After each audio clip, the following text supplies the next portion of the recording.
श्री कृष्ण ने फरमाया वरधारी, जब रमजान के महीने आ जाए तो रोजे रखो। अल्लाह के नबी ने फरमाया व तुक़ीमस्सला व तुतियज़्ज़का व तसूम रमजान, और रमजान के महीने आ जाए तो लोगों रोजे रखो। हम नहीं जानते आप किस नेपाल और इस डिस्ट्रिक्ट और यहाँ के लोग क्या रोजा रखते या नहीं, हम तो यहाँ पे रहते हैं, मालूम नहीं।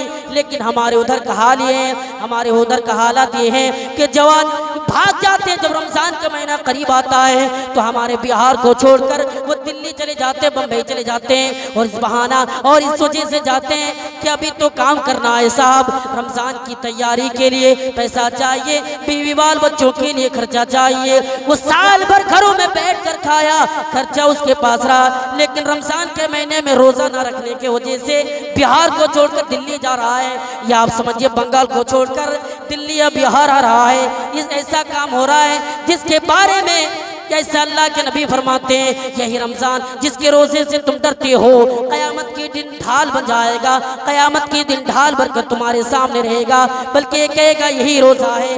यानी अल्लाह ये आपके बंदे हैं जो 14-15 घंटे भूखा प्यासा रहा, या अल्लाह आप इसे जन्नत के अंदर दाखिल कर दें। जिस रमजान के बारे में अल्लाह ने कहा या अय्युहल्लज़ीना आमनू, यहाँ पे ईमान का लफ्ज़ आ रहा है, आमनू का लफ्ज़ ईमान वालों को मुखातब करते हुए अल्लाह फरमाते हैं या अय्युहल्लज़ीना आमनू, ए ईमान वालों, कुतिबा अलैकुमुस्सियाम, जब रमजान का महीना आ जाए तो रोजे रखो।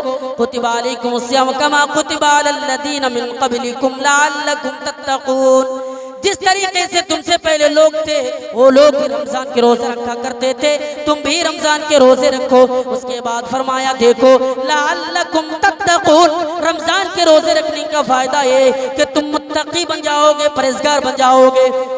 परहेजगार बनने का फायदा क्या? अच्छा ये भी सवाल है कि मुत्तकी बन जाओ और मुत्तकी बनने के बाद क्या मिलेगा? अल्लाह ताला फरमाते हैं तिलकल जन्नतुल लती नूरिसु इबादीना मन कान तकिया, अल्लाह ताला फरमाते हैं मैं जन्नत का वारिस उस शख्स को बनाऊंगा, उस आदमी को बनाऊंगा जो मुत्तकी होगा, जो परहेजगार होगा।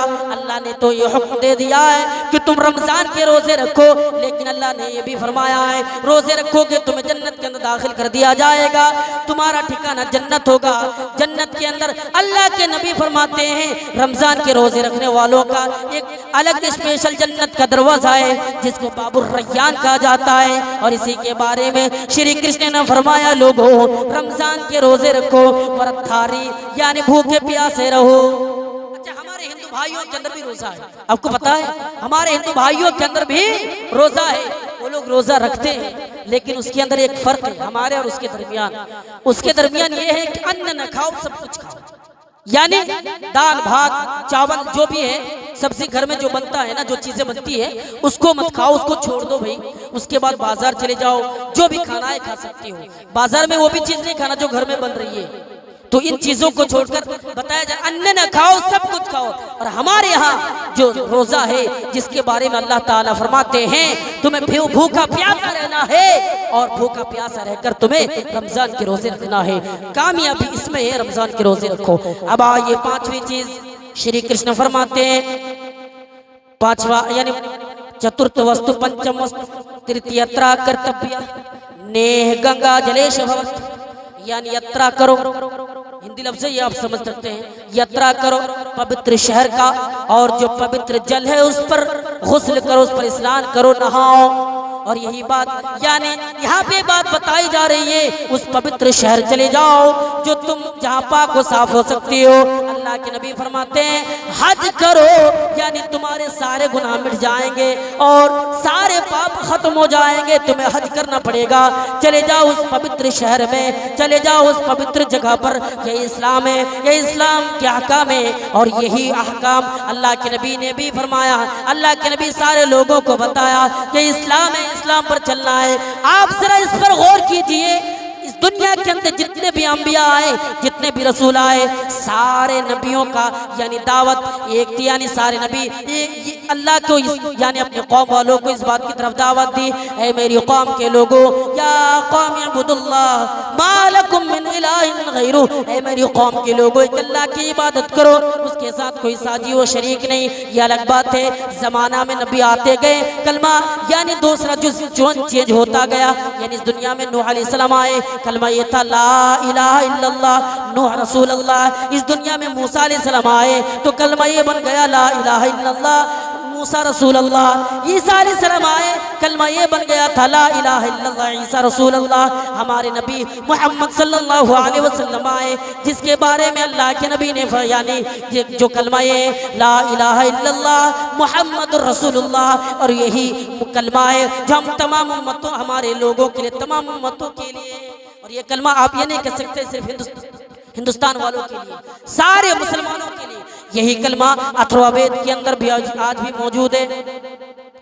अथर्ववेद 20वां कांड खोलिए उसको देखिए, उसके अंदर ये कलमा मौजूद है। पंडित अपने बेटे से कह रहे हैं ला इलाहा हरने पापन इल्लल्लाह परम पितम, ला इलाहा इल्लल्लाह तुम पढ़ लो सारे पाप, हर ने पापन जो तुमने पाप किया है परम पितम तुम्हारे सारे पाप मिट जाएंगे, तुम्हारे सारे पाप खत्म हो जाएंगे।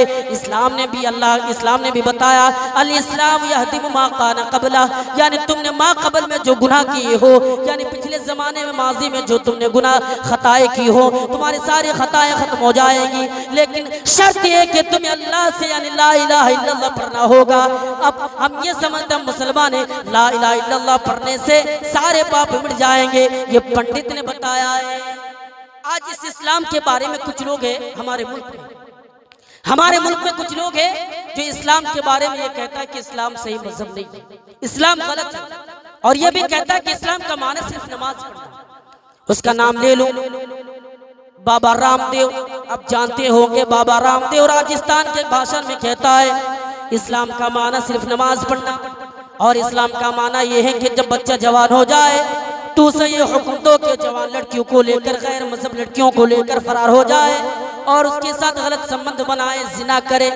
मैं कहना चाहता हूँ बाबा रामदेव जी, इस्लाम का माना ये नहीं है कि गैर लड़कियों को लेकर भाग जाए, फरार हो जाए, जिना करे, बल्कि इस्लाम तो ये है जिसके बारे में अल्लाह ताला ने फरमाया वला तक़रबुज़ ज़िना, हे लोगों तुम जिना के करीब मत जाओ। इस्लाम ने ये तालीम दी जिना के करीब मत जाओगे तो तुम पापी बन जाओगे, इस्लाम ने ये हुक्म दिया है। और ये जिना जो बाबा रामदेव कहते हो इस्लाम जिनाकारियों का अड्डा है। अरे अल्लाह के नबी फरमाते हैं अगर कोई शादीशुदा जिना करता है तो अल्लाह के नबी का फरमान है कि उसे बीच मैदान पर पत्थरों से मार मार कर हलाक कर दिया जाए, खत्म कर दिया जाए, मिटा दिया जाए। अगर बेगैर शादीशुदा हो तो 100 कोड़े मारे जाए, 100 कोड़े मारने का ये हुक्म इस्लाम में दिया है।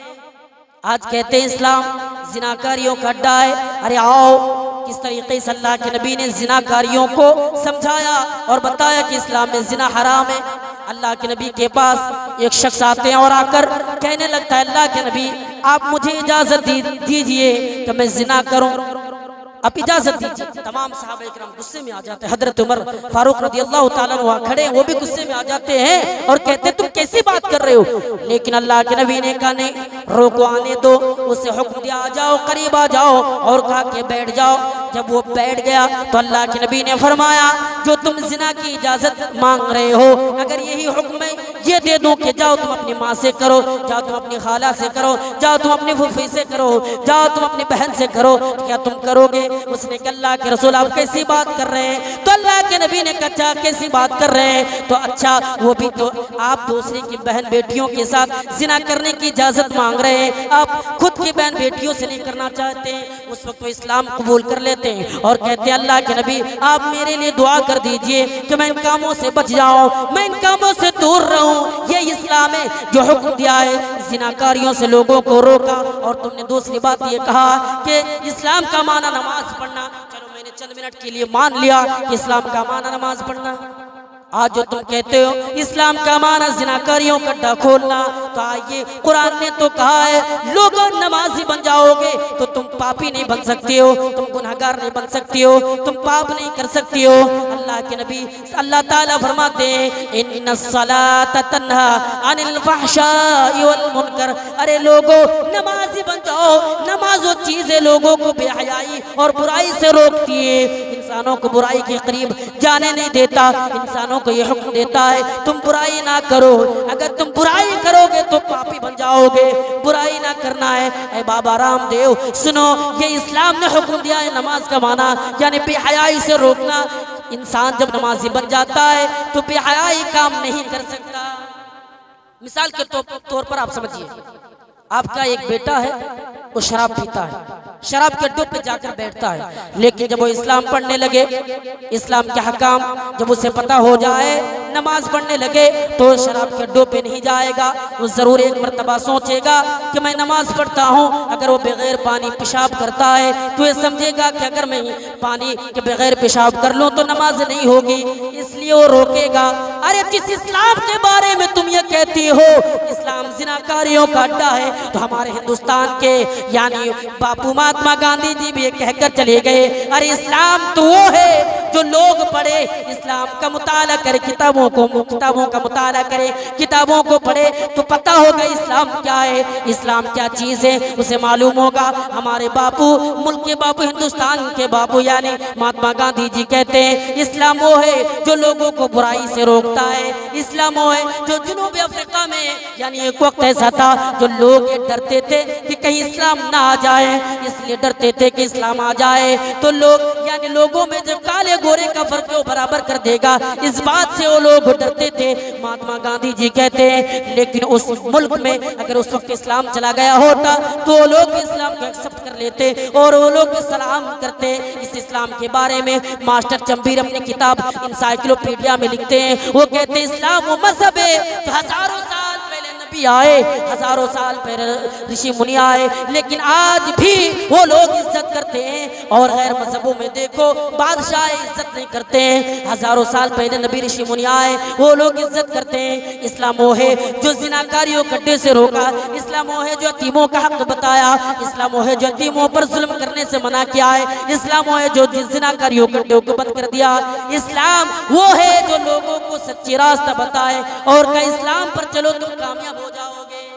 इस इस्लाम के बारे में मसूरी शाही मुहक्किक सरवली मेवर अपनी किताब लाइफ ऑफ मोहम्मद में लिखते हैं इस्लाम वो मजहब है जो काले गोरे में जो फर्क है उसको बराबर कर दिया, इस्लाम वो मजहब है जो तमाम लोगों को एक कर दिया, इस्लाम वो मजहब है जो जब अज़ान होती है और पुकारा जाता है अल्लाहु अकबर अल्लाहु अकबर, और जब ये कहा जाता है हय्या अलस सलाह हय्या अलल फलाह, आ जाओ कामयाबी की तरफ, आ जाओ नमाज की तरफ, वो लोग आते हैं एक सफ पर खड़े होते हैं, उसमें बादशाह भी है, रियाया भी है, उसमें अमीर भी है, उसमें गरीब भी है। इस्लाम ये है, इस्लाम वो है जो लोगों को भाई भाई बनाया, इस्लाम वो है जो लोगों को एक कर दिया, इस्लाम वो है जो यतीमों का हक बताया, इस्लाम वो है जो गरीबों का हक बताया, इस्लाम वो है जो अगर कोई यतीमों पर जुल्म करता है तो सजा बताया, इस्लाम वो है जो तमाम लोगों को जोड़ दिया, इस्लाम वो है जो दुनिया के अंदर बुराइयां फैली हुई थी उन तमाम चीजों को खत्म कर दिया। क्या हमको पता नहीं है नबी आने से पहले अगर किसी कबीले के एक आदमी को मारा जाता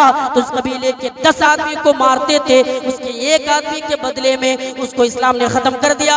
और इस्लाम सच्चा और ये पुराना मजहब को लोगों तक पहुंचाया। इस्लाम के अहकाम पर चलो, बाबा रामदेव इन किताबों को पढ़ो, तुम्हें मालूम होगा कि इस्लाम क्या है, इस्लाम मजहब क्या है। और इस इस्लाम के लिए नबी को मारा गया, नबी को ताइफ वालों ने सर फोड़ दिया, यानी खून जूते से यानी पैर जूते से जम गए। आप जरा देखिए उस मंजर को उठाकर, अल्लाह के नबी यानी दावत लेकर लोगों के पास जाते हैं, लोगों को हुक्म देते हैं आ जाओ इस्लाम में, आ जाओ दीन पर, दीन के हकाम पर अमल करो, ऐ लोगों आ जाओ। लेकिन कोई एक भी लोग यानी इस्लाम को कबूल नहीं करना चाहता, उल्टे आपके चचा अबू तालिब के पास आते हैं और आपको धमकी देते हैं अपने भतीजे को रोक लो वरना तुमसे तुम्हारे खानदान वालों से लड़ेंगे।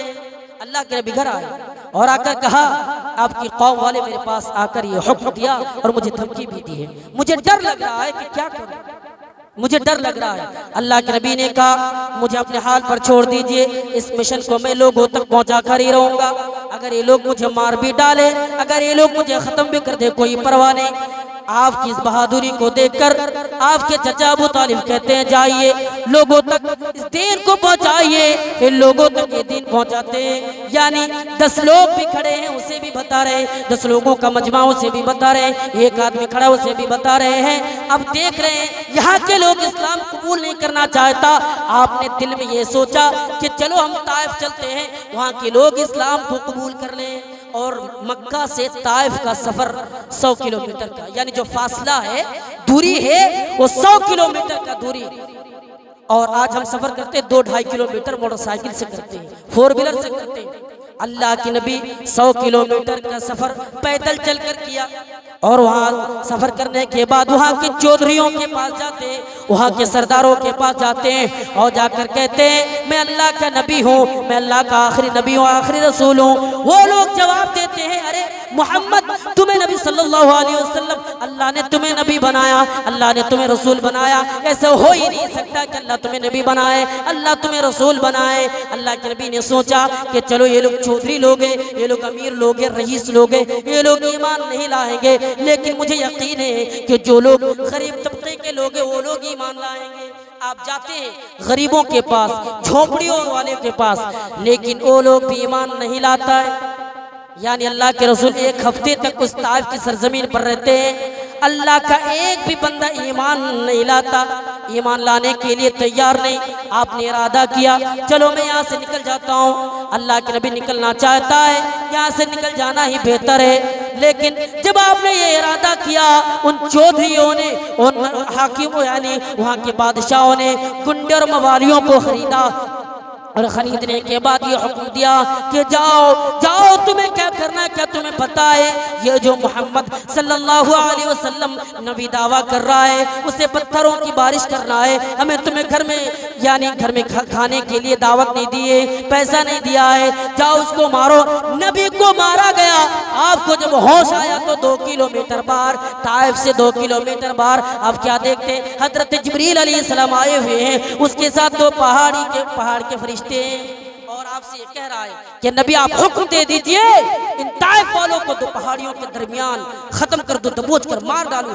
अल्लाह के नबी ने कहा अगर ये लोग ईमान नहीं लाए, मुझे यकीन है, मुझे ये भरोसा है ये लोग ईमान तो नहीं लाए, लेकिन मुझे यकीन है कि आने वाली नस्लें जरूर ईमान लाने वाले होगी, यानी ये जो इनकी औलाद होगी वो ईमान लाएगी, ये मुझे भरोसा है। आप छोड़ देते हैं, आप जरा इस इस्लाम को फैलाने वालों में से देखिए हजरत अबू बकर वो शख्स है, हजरत अबू बकर सिद्दीक रज़ियल्लाहु ताला अन्हु इस्लाम आने के बाद सबसे पहला शख्स जिसने इस्लाम कबूल किया मर्दों में बड़ों में, यानी सबसे पहला शख्स है। औरतों में हजरत खदीजतुल कुबरा रज़ियल्लाहु ताला अन्हा थी और औरत यानी बच्चों में हजरत अली मुर्तज़ा थे।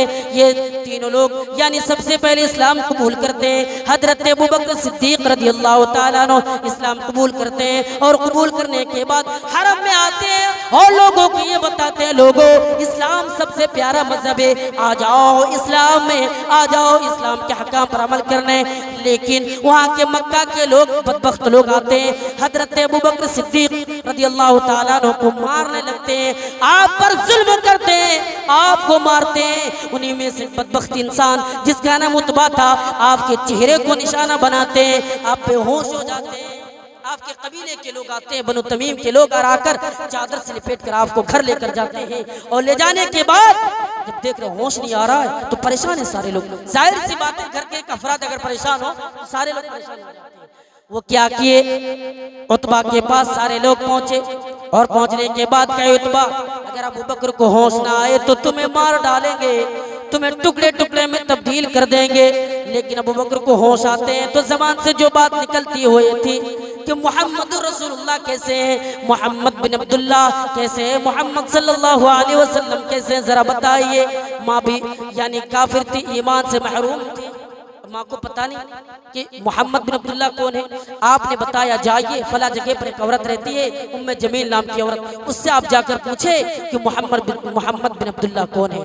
उसके पास उनकी माँ जाती है, उसको बुलाकर लाती है, दोनों मिलकर अबू बकर को अल्लाह के नबी के पास लेकर जाते हैं। अबू बकर को हजरत अबू बकर सिद्दीक रज़ियल्लाहु ताला अन्हु को अल्लाह के नबी गले से लगाते हैं और लगाने के बाद कहते हैं ऐ नबी, ऐ अबू बकर, ऐ मेरे प्यारे दोस्त, मेरे यानी कहते हैं आपने जिसको आप पर जो जुल्म किया है वो जालिम है। यानी अबू बकर को बोसा देते अल्लाह के रसूल हजरत अबू बकर सिद्दीक रज़ियल्लाहु ताला अन्हु कहते हैं ये अल्लाह के नबी आप बरकत के नबी है, आप मेरी माँ के लिए दुआ कर दें कि वो इस्लाम की मानने वाली बन जाए। फिर वहीं पर उसी जगह पर इस्लाम करती है। ये इस्लाम है। इस इस्लाम के लिए सहाबा इकराम ने जानो मालों को कुर्बान कर दिया। हजरत साहिब रूमी रज़ियल्लाहु ताला अन्हु को देखिए, ये मक्का में ये निकलना चाहते हैं कि मैं हिजरत करके मदीना चला जाऊं, लेकिन इसने सारे सामान को बांध लिया। बांधने के बाद जब मक्का के काफिरों को पता चला कि साहिब रूमी यहाँ से निकल रहे हैं, तो मक्का के काफिरों ने प्लानिंग के साथ आए, चारों तरफ से घेरते हुए कहने लगे, ऐ साहिब रूमी तुम कहाँ जा रहे हो, कहाँ का इरादा है? हजरत साहिब रूमी कहते हैं मैं मदीना जा रहा हूँ। नबी सल्लल्लाहु अलैहि वसल्लम के पास देख रहे हैं कि मजबूर है, देख रहे परेशान है, तो क्या किया?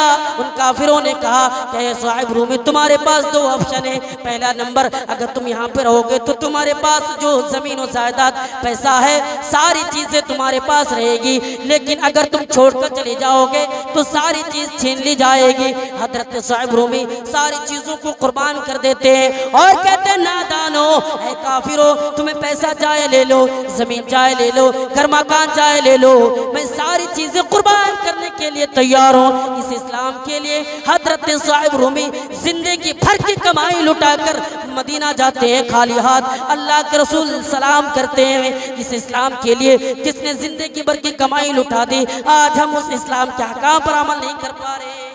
आपको बता दूं, ईसाइयों के सिपह सालार हजरत उमर रदियल्लाहु ताला अन्हु अमीरुल मोमिनीन थे।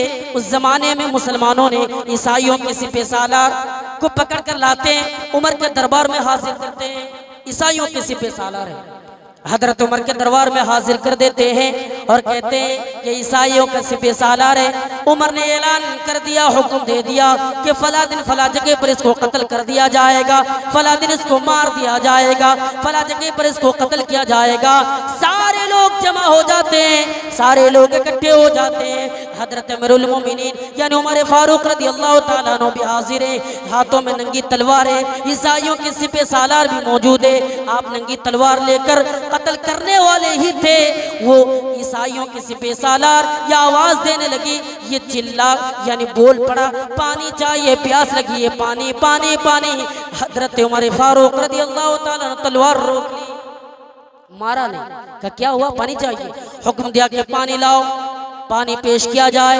पानी पेश किया गया, यानी पानी का प्याला दोनों हाथों से पकड़े हुए हैं, वो अभी पानी पी नहीं रहा है। अमीरुल मोमिनीन पूछते हैं, अभी तू पानी की वजह से चीख रहा था, लेकिन तू पानी क्यों नहीं पी रहा है? वो ईसाइयों के सिपह सालार चालाक आदमी था। वो कहने लगा कि मैं पानी इस वजह से नहीं पी रहा हूँ कि मुझे डर लग रहा है कि मेरे सरों पर नंगी तलवार खड़ी है कि कहीं मैं पानी पीता रहूं, आप मुझे कत्ल ना कर दे। जब ये बात कही तो हजरत अमीरुल मोमिनीन यानी उमर फारूक रदियल्लाहु ताला अन्हु कहते हैं, मैं वाहद करता हूँ, मैं ये वादा करता हूँ, जब तक तुम इस पानी को नहीं पियोगे मैं उस वक्त तक तुम्हें कत्ल नहीं करूँगा, उस वक्त तक मैं तुम्हें नहीं मारूंगा। जैसे ये बात अमीरुल मोमिनीन की जबान से निकली, उसने प्याले को जमीन पर पटक देते हैं।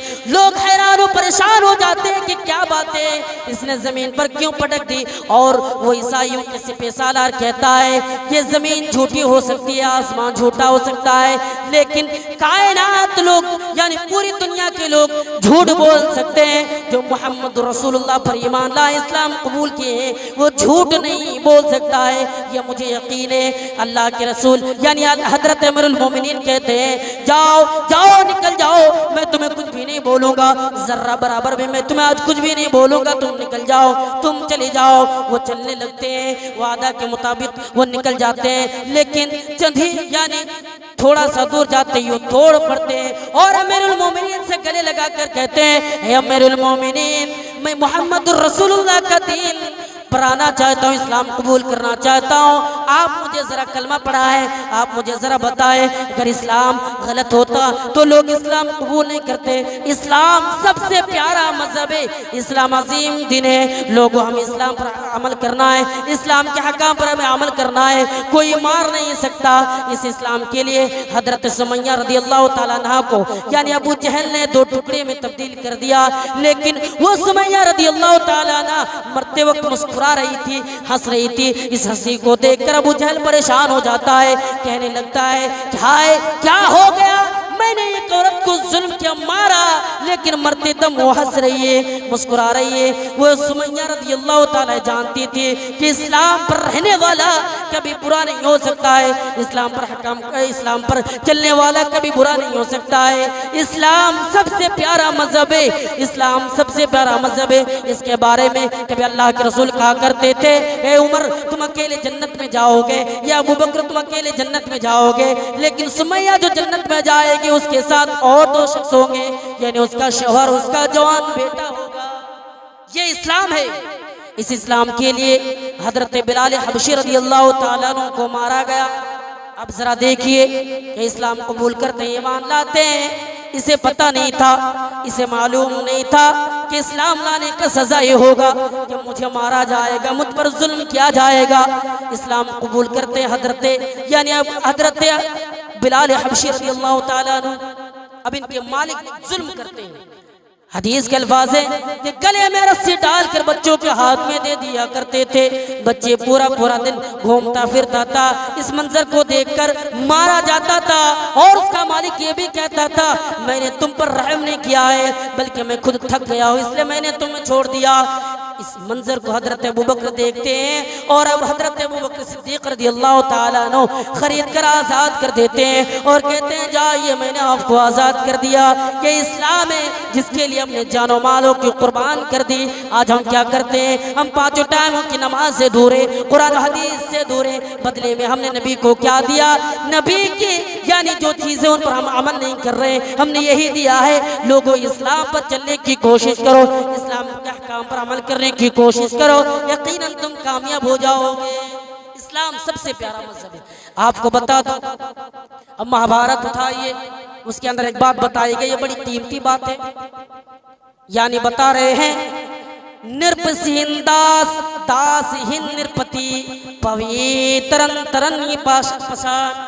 ऐ लोगो यानी निर्पसिहीन दास दासहीन निरपति, ऐ लोगो उस रब को तो याद करो, ऐ लोगो उस मालिक को याद करो, ऐ लोगो उस परवरदिगार को याद करो, ऐ लोगो उस ईश्वर को याद करो, ऐ लोगो उस परमात्मा को याद करो जिसने बड़े तालाब को छोटे तालाब में तब्दील किया, जिसने इस्लाम जैसे मजहब तुम्हें दिया है, जिसने अमीर को गरीब कर दिया, गरीब को अमीर कर दिया, जिसने तुम्हें मजहब इस्लाम दिया है, आज तुम उसके अहकाम पर अमल नहीं करता हो। जो सर्वग्लिप्त निर्लिप्ता ताह महिमा को का संक्षेपा, जाके नाम तरत संसारा, जा ही नाम दुख सुख सारा। ऐ लोगो महाभारत के अंदर बात बता दी जा रही है, ऐ लोगो उस रब को याद करो, उस मालिक को याद करो, उस परमात्मा को याद करो, उस अल्लाह को याद करो जो दुखों के वक्त सुखों के वक्त लेते हो। यानी इस्लाम ने ये बताया है अल्लाह का नाम हर वक्त पुकारते रहो, क्योंकि इस्लाम ने ये बताया है, इस्लाम के अंदर यह काम के बारे में बताया जा रहा है, तुम अमल करो कामयाब हो जाओगे। ये इस्लाम है। आपको बता दूं, इस इस्लाम के बारे में अल्लाह के रसूल यानी अल्लाह के नबी फरमाते, लोग अगर तुम दीन पर चलोगे तो तुम्हें कोई मार नहीं सकता, तुम पर कोई जुल्म नहीं कर सकता। आइए ताज्जुब की बात तो ये है, मुल्क के अंदर नहीं बल्कि पूरी दुनिया के अंदर मुसलमान परेशान है, मुसलमान तकलीफों में, मुसलमानों पर जालिम हुक्मरां है। लेकिन क्यों है, हज्जाज बिन यूसुफ एक वक्त का जालिम हुक्मरां था, उसके पास कुछ लोग आते हैं और आकर कहते हैं, यानी उस जमाने में यह हज्जाज बिन यूसुफ बड़े बड़े जालिम आदमी को कत्ल करवा, बड़े बड़े जालिम यानी बड़े बड़े लोगों को, उलमा को कत्ल करवाया, ये बड़ा जालिम आदमी था। इस जमाने में इमाम हसन बसरी गुजरे, उसके पास लोग आते हैं और आकर कहते हैं, इमाम हसन बसरी आप जरा बताइए, ये जालिम हुक्मरां है, हम पर जुल्म कर रहा है, क्या किया जाए। अल्लाह यानी इमाम हसन बसरी फरमाते हैं, मा जा अल हज्जाज इल्ला बिजुनूबिना, ऐ लोगों सुनो, आज जो तुम पर जालिम हुक्मरां मुसल्लत है वो तुम्हारे करतूतों की वजह से, वो तुम्हारे खुद के अमाल की वजह से, इसलिए कि तुमने दीन को छोड़ दिया, इसलिए कि तुमने दीन को छोड़कर दूसरे तरफ निकल पड़ा है, यहूदियों की तरफ निकल पड़ा है। मैंने देखा अभी एक हिंदू भाइयों का एक त्योहार निकला है, मैं भूल रहा हूँ, उस त्योहार में हमारे मुसलमान भी बहुत सारे लोग शिरकत किए और बाज़ाब्ता स्टेटस में फोटो भी लगाते हैं। कि मनाना चाहिए, इसमें कोई हर्ज की बात नहीं है, मुल्क है, लेकिन ये इस्लाम ने हुक्म नहीं दिया है, बल्कि अल्लाह ताला ने तो ये फरमाया तुम किसी भी कंट्री या किसी भी मुल्क में रहो, लेकिन ऐसा नहीं हो सकता है कि तुम किसी दूसरे मजहब के मानने वाले उसके यानी हकाम पर चलोगे तो अल्लाह ताला के नबी ने फरमाया तुम गुमराह बन जाओगे, तुम गलत रास्ते पे उतर जाओगे, तुम गुमराह हो जाओगे, इसलिए नहीं जाना है। मैंने देखा स्टेटस में और ताज्जुब की बातें मैंने अपने दोस्तों को देखा जो हाफिज है, कुरान करीम के हाफिज हैं, और ये कह रहा कि मुल्क हिंदुस्तान है और इस हिंदुस्तान में सारे लोग मिलजुल कर रहो। अरे बताया गया है सारे लोग इकट्ठे बनकर रहो, मिलजुल कर रहो। हम महात्मा गांधी जी ने भी ये बात बताकर चले गए, लेकिन इसका मतलब तो ये नहीं कि तुम ये काम करोगे कि तुम यानी गैरों के तरीके पर तोड़ पड़ोगे, उसके हकाम पर अमल करोगे। तुम्हें तो शर्म आनी चाहिए कि तुमने इस्लाम को छोड़ दिया, तुमने कुरान को छोड़ दिया। उन दोस्तों को मैं कहना चाहता हूँ, अरे तूने मेरे साथ तो हाफिज बना था, लेकिन आज वो कुरान तुमने कहा छोड़ के चला गया, वो कुरान क्या तुम्हारे सीनों से आयत निकाल कर चली गई? क्या तुम्हें शर्म नहीं आ रही है? अरे तुम्हें लोग कि किस तरीके से पुकारेंगे, हाफिज कहना भी तुम्हें शर्म आ रही है? कोई कह रहा है तो उसे मना कर देना चाहिए। ऐसे लोग जो इस्लाम को छोड़कर दूसरे दीन पर चलता हूँ, दूसरे दीन के हकाम पर अमल करता हूँ, क्यों? इस्लाम के अंदर क्या त्योहार नहीं है? अरे इस्लाम हमारे मुल्क की बात है। आपको बता दूं, हमारे मुल्क के अंदर लोगों को ये हुक्म दिया जा रहा है कि सब कोई अपने अपने धर्म पर अमल कर सकते हैं, लेकिन इसका मतलब तो ये नहीं कि तुम इस्लाम को छोड़कर चले जाओगे। आपके यहाँ क्या है मुझे खबर नहीं है, आपके यहाँ क्या है मुझे मालूम नहीं है, आपके इस नेपाल में क्या है मुझे तो मालूम नहीं है। क्या आपके लोग भी जाते हैं मनाते खुशियाँ? हमें लग रहा है, यकीन है क्या के लोग नहीं जाएंगे। ये भरोसा है रब पर, ये भरोसा है परमात्मा पर, ये भरोसा है मालिक पर। क्यों? इसलिए कि अल्लाह ताला ने लोगों को यह हुक्म दिया है, इस्लाम सबसे प्यारा मजहब है, इस्लाम सबसे कीमती मजहब है। और इस इस्लाम के लिए हजरत खुबैब रज़ी अल्लाह ताला अन्हु को देखो, जालिमों ने काफिरों ने धोखे से पकड़ा और पकड़कर सूली पे लटकाते और कहते हैं आज तुम्हें टुकड़े टुकड़े कर देंगे, लेकिन शर्तें तुम बच भी सकती हो। एक शर्त, बचने का शर्त क्या है? तुम्हारे जगह पर मुहम्मदुर रसूलुल्लाह को तुम लाते हो तो हम तुम्हें छोड़ देंगे, जाओ हम तुम्हें छोड़ देंगे, तुम चले जाओ, तुम बच सकती हो। क्या जवाब देता? कहता है ऐ जालिमो, मुहम्मदुर रसूलुल्लाह की बात करते हो, अगर मोहम्मद तो दूर की बात है, अगर उस कांटे भी छुप जाए नबी के पैर पर तो ये बर्दाश्त खुबैब को नहीं होगा। अगर खुबैब को मारा जाए, खत्म कर दिया जाए तो गवारा है, लेकिन ये गवारा नहीं है कि उसके नबी पर जुल्म हो, नबी को मारा जाए। ये इस्लाम है मेरे भाइयों, इस्लाम के लिए सारी चीजें कुर्बान कर दी, जानों को भी कुर्बान कर दिए, लेकिन आज हम इस्लाम की कीमत को नहीं समझा, इस्लाम को नहीं समझा, हमने इस्लाम को छोड़ दिया और दूसरे रास्ते पर हम निकल चुके हैं। आइए इस्लाम पर और उस दीन पर जिसके बारे में अल्लाह ताला ने अल्लाह के नबी सल्लल्लाहु अलैहि वसल्लम से कहा, अल-यौमा अकमलतु लकुम दीनकुम व अतममतु अलैकुम निअमती व रज़ीतु लकुमुल इस्लाम दीना। ऐ नबी मोहम्मद सल्लल्लाहु अलैहि वसल्लम, मैंने आज तुम पर दीन को मुकम्मल कर दिया। या आखिरी नबी ऐ मोहम्मद सल्लल्लाहु अलैहि वसल्लम, मैंने आज तुम पर दीन को मुकम्मल कर दिया, कंप्लीट कर दिया। हाँ, अगर आज के बाद इस दीन पर कोई नई बात लाए तो बिदअत में शुमार किया जाएगा। हाँ, हमारे मुल्क में या आपके इस गांव में देखिए, मुसलमानों में तबका ऐसा भी है जो बुराइयों में मुब्तला है और बिदअत जैसे कामों में शिरकत कर रहा है, जिसको हम यानी मुख्तसर में कह दूं शब बारात भी है। इन जैसे कामों में लोग मुब्तला है। मैं कहना चाहता हूँ दीन पर अपने काम नहीं ला सकते, ताज़िया मुहर्रम हराम है, नहीं ला सकते, इन कामों से हमें बचना है। क्यों? इस्लाम के अंदर ये चीज़ नहीं है। अल्लाह के नबी ने फरमाया मैंने आज दीन को मुकम्मल कर दिया, मैंने आज दीन को कंप्लीट कर दिया, इस दीन तुम्हारे लिए प्यारा है। या आखिरी नबी आपको इस दीन पर चलना है, या आखिरी रसूल आपको इस दीन पर अमल करना है, इस दीन पर आप चलते रहे, आप कामयाब हो जाएंगे। आपको कोई गुमराह नहीं कर सकता, आपको कोई मार नहीं सकता, लेकिन शर्त है कि आप दीन पर चले, दीन पर चलते रहे। आप पर जुल्म आए, आपको बंद कर दिया गया, लेकिन अल्लाह ताला ने खिलाया, आपको मारा गया, सारे लोगों ने खिला पिलाकर अल्लाह ताला ने खिलाया उसको। नबी अकरम सल्लल्लाहु अलैहि वसल्लम को दीन पर चलते रहे, दीन के हकाम पर अमल करते।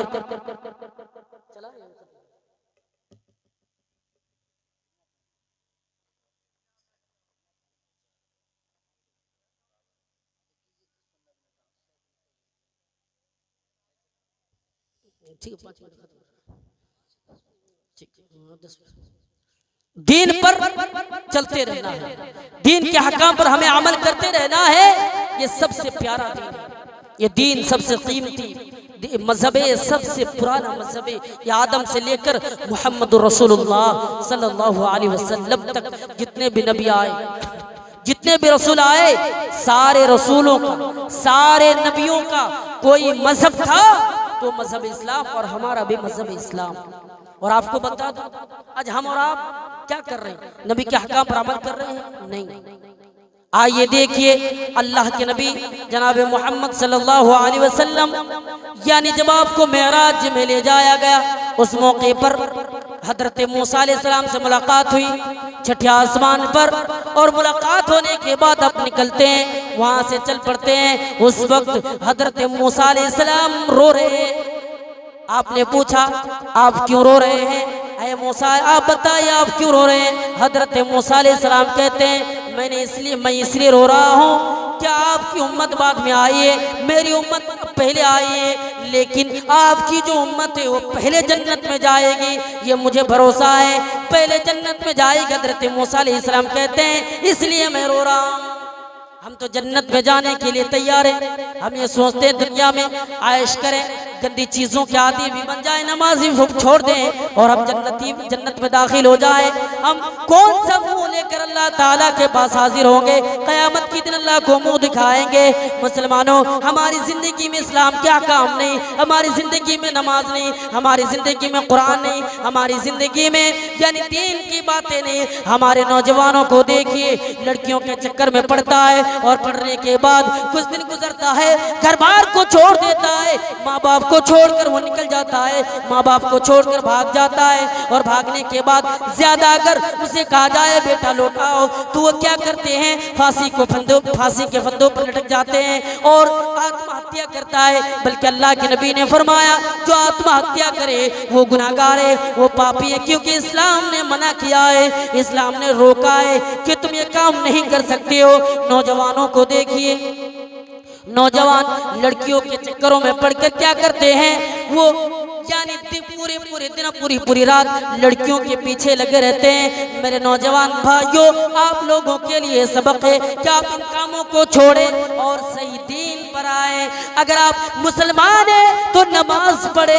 अगर ये जवानी में आपने नमाज पढ़ ली, ये जवानी में आपने कुरान तिलावत कर ली, इस जवानी में आपने कुरान तिलावत कर ली, नमाज पढ़ ली, तो आपसे कोई कीमत यानी आपसे कोई बेहतर नहीं हो सकता। क्यों? अल्लाह के नबी ने फरमाया लोगों जवानी कीमती दौर है। अल्लाह ताला ने भी फरमाया अल्लाहुल्लज़ी खलक़कुम मिन ज़ुफ़िन सुम्मा जअल मिन बादि ज़ुफ़िन क़ुव्वतन सुम्मा जअल मिन बादि क़ुव्वतिन ज़ुफ़न व शैबा।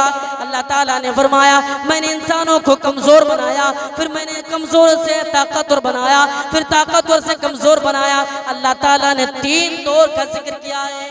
पहले अल्लाह ताला ने कहा इंसानों को कमज़ोर बनाया। इस कमज़ोरी से मुराद बचपना है।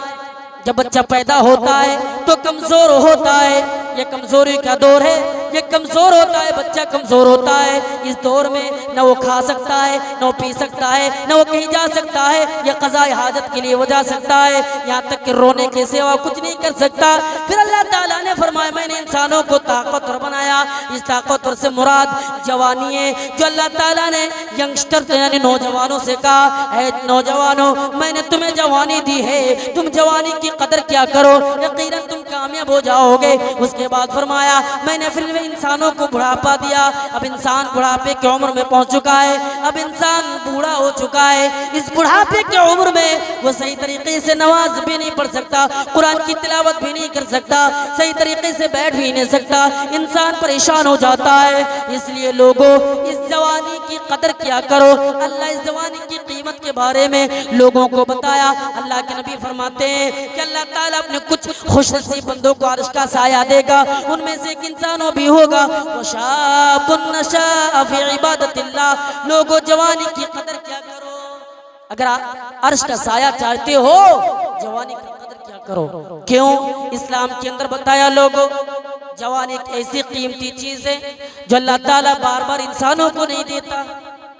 आप बचपना है आपको बड़े होने का शौक है कि मैं जवान हो जाऊं, लेकिन यही जवानी जो लोग जवानी में पहुंचता है, बुढ़ापे में जब पहुंच जाता है, उसका भी ख्वाहिश आरज़ू तमन्ना रहता है कि मैं फिर लौट जाऊं जवानी की उम्र में, फिर आ जाऊं जवानी में। कामयाबी जवानी में है, जवानी में पहुंच जाओ। इस्लाम ने बताया जवानी कीमती चीज है, जवानी की कदर करो, यकीनन तुम कामयाब हो जाओगे। तुमसे ज्यादा कोई कामयाब नहीं हो सकता है।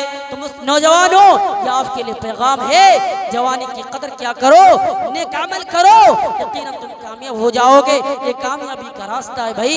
जवानी में अल्लाह की इबादत करो, अल्लाह को पुकारो, तहज्जुद की नमाज पढ़ो, 5 वक्त की नमाज पढ़ा करो। ये जो 5 टाइम की नमाज है पढ़ा क्या करो। और आपको एक नुक्ता बताकर जा रहा हूँ, अगर घर में कोई इंसान, एक आदमी खराब हो, एक आदमी भी खराब हो तो चल सकता है, वो सुधार सकता है। लेकिन अगर एक घर में 10 अफराद रहते हैं, 10 लोग रहते हैं, उनमें से अगर सारे लोग खराब हो, 2 लोग नमाजी हो, वो भी बिगड़ जाता है, वो भी नमाज पढ़ना छोड़ देता है। इसलिए आप खुद नमाज पढ़े, अपने बीवी बाल बच्चे को हुक्म दे, क्योंकि अल्लाह के नबी ने फरमाया जब बच्चे 7 साल की उम्र में पहुंच जाए तो उसे नमाज का हुक्म दो। वो नमाज पढ़ने लगे तो उसे अच्छी तरीके से बताओ, दीन के हकाम के बारे में बताओ, वो दीन पर चलने लगे, वो दीन के हकाम पर अमल करने लगे, वो कामयाब हो जाए। ये इस्लाम है जो अल्लाह ताला ने लोगों को हुक्म दिया, इस्लाम पर चलो, इस्लाम के हकाम पर अमल किया करो। यही चंद बातें थी। आप लोगों से गुजारिश है कि इस्लाम के हकाम पर अमल करने की कोशिश करें। आखिर वाला रब्बुल आलमीन से दुआ है हम तमाम लोगों को इस्लाम पर चलने की तौफीक अता फरमाए। अल्लाह रब्बुल आलमीन से दुआ है, या अल्लाह ताला जिन लोगों ने मेहनत और मशक्क़त करके इस प्रोग्राम को रचाया है, जिस मकसद से प्रोग्राम को रचाया, अल्लाह उस मकसद को कामयाब अता फरमाए। जिन लोगों ने मेहनत और मशक्क़त करके पूरी पूरी रात जाग कर इस स्टेज पर बैठ कर जो निज़ामत का अंजाम दे रहे हैं, कोई तो बैठ कर दीन की बातें सुन रहे हैं, अल्लाह जिस मकसद को लेकर जो आए उनके मकसद को कामयाब अता फरमाए। आमीन व आखिर दावाना अल्हम्दुलिल्लाहि रब्बिल आलमीन। अस्सलामु अलैकुम व रहमतुल्लाहि व बरकातुहू।